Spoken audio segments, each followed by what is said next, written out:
Hi, it's Julie with SteamCat, and it's Fascinator Friday! Yay!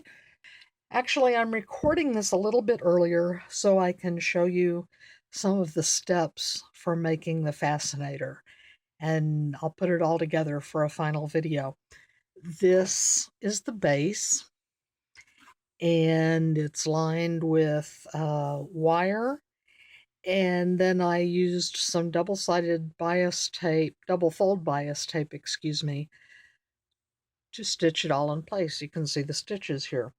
My next step is to take a piece of flannel and I will hit it with my steam iron after I've put this on. And what that will do will hold it in place. There's just enough sticky in the buckram to hold all this in place while I do the next bit, which is covering it with this cute embroidered Sirius. Now I'm going to show you. This is a UV light, and you can see that this lights up. I'm using a UV thread for the constellation, and we'll see what happens when we turn this light off. I hope it'll be enough so you can see. Okay, now I have all the lights off, and you can see the constellation. That's kind of cool. So if you're wearing this at night and you've charged it up with a UV light or it's been under some regular lights for a while, this is what you'll see at night, is the constellation.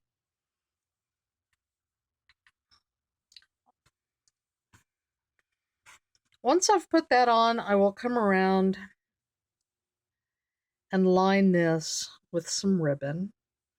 I may glue it, I may hand tack it, and when that's done, I have some liner fabric that I will cut to shape and add in and glue that in. Now people think, oh, millinery glue, you can't use glue in millinery. Yes, you can. That used to be, there are people who say, hey, you can't use glue in hat making.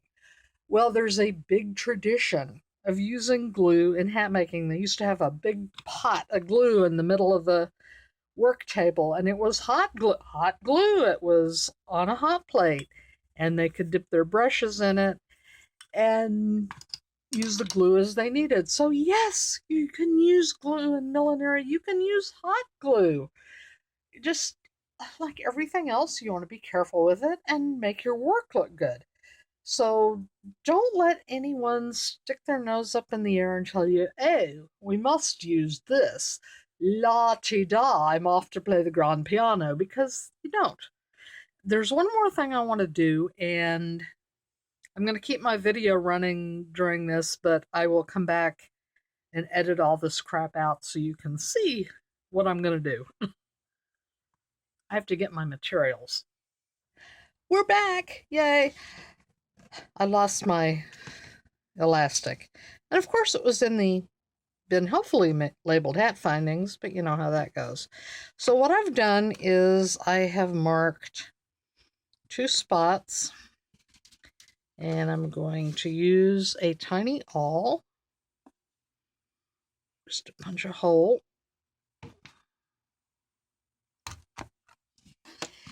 And I will run the end of this elastic through here. Of course, I'm on camera, so it's never as easy as, the first one was. Okay, so that will give me enough. That will give me an elastic so you can mount the hat on your head. Now, I'm going to stop this again, and I'll come back when I have more pieces in place. Now, I have this all pinned up now, and it's still a little rough, but that's actually okay because I'll still be straightening this out as I go along and probably trimming some more. And then this is going to be covered up by the ribbon. No raw edges, I hope. Okay, I have about 18 inches of thread that I have doubled up. And yes, that is a band-aid. I managed to punch myself while I was putting all these pins in. It's not a good hat if you don't get a drop of blood in there. Okay, no, I didn't bleed on it, I promise. But, if blood is not involved, it's not a good hat. So what I'm going to do is just catch this on my velvet and watch it go right through. So what I need to do is catch it in here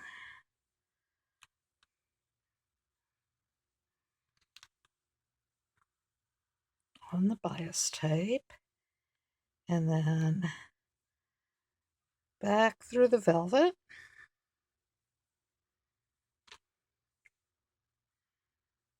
This is always a fun process. Now there will be much lathering, rinsing, and repeating here as I go through this process. So now I'm going to stop this video and I'll come back when it's all sewed up. All right, I'm back and I've got the edge of this all sewed down, and like I said, it's going to be a little uneven, but that's okay. I have cut out kind of a circle-ish, and it will get trimmed down too, that I'll use to line this hat with. Now what I'm going to do is I'm actually going to use glue to tack this down. This is Helmar 450 quick dry adhesive. I really, really like this stuff. It's acetone based. So, however, before I get started on this, I want to show you a couple of tips and tricks. There's a bunch of threads and junk in here. So, canned air. Alrighty. But canned air isn't what they used back in the day. So what? You need to learn. There's nothing wrong with new techniques that save time and give you the same or better results. The other thing I wanted to show you, where did it go? Here we go. Here's the needle I've been using to tack this down. It's a millinery needle, and these are more flexible than average sewing needles. So that makes it easier to get around corners and curves and the like. And if you've used one for a long time, they'll actually develop a bend in them, which is kind of interesting. But they're handy needles, and you don't have to have them, but you can usually buy them at the fabric stores. Now, I'm going to pop a little glue in the center here. Just going to eyeball it.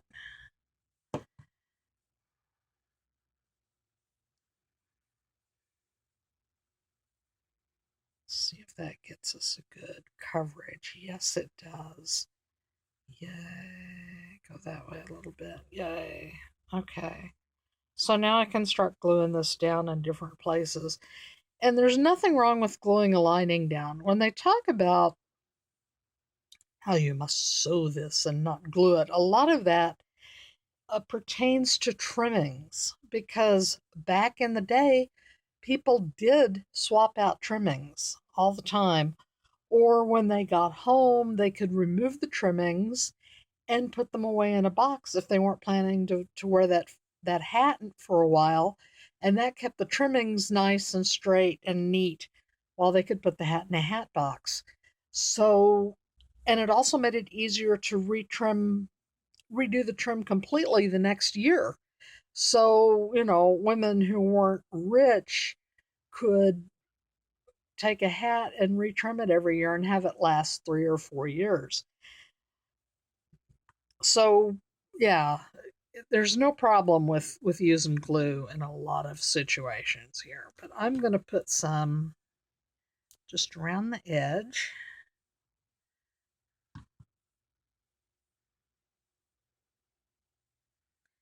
and smooth that out and put it in place. Now I'm going to lather, rinse, repeat around here, and I will pause until we're at the next part because this is going to take a while. Okay, we're back.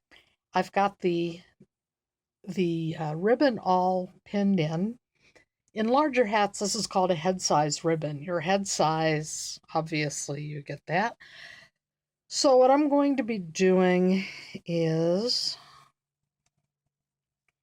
well, before I show you that, I want to show you kind of the edge here. What I did was I whip stitched this around. I whip stitched the hat covering to my tape, and then I showed you how I glued all that in. Now for the next step, I'm going to be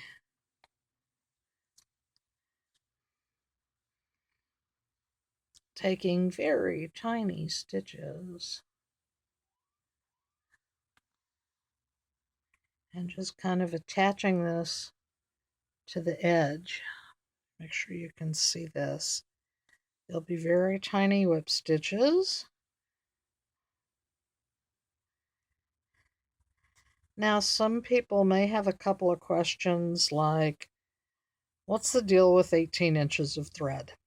Okay, that is not a hard and fast rule, but if you read books and if you're an experienced sewer, also, you know that if you have too much thread, it's going to all ball up and knot up.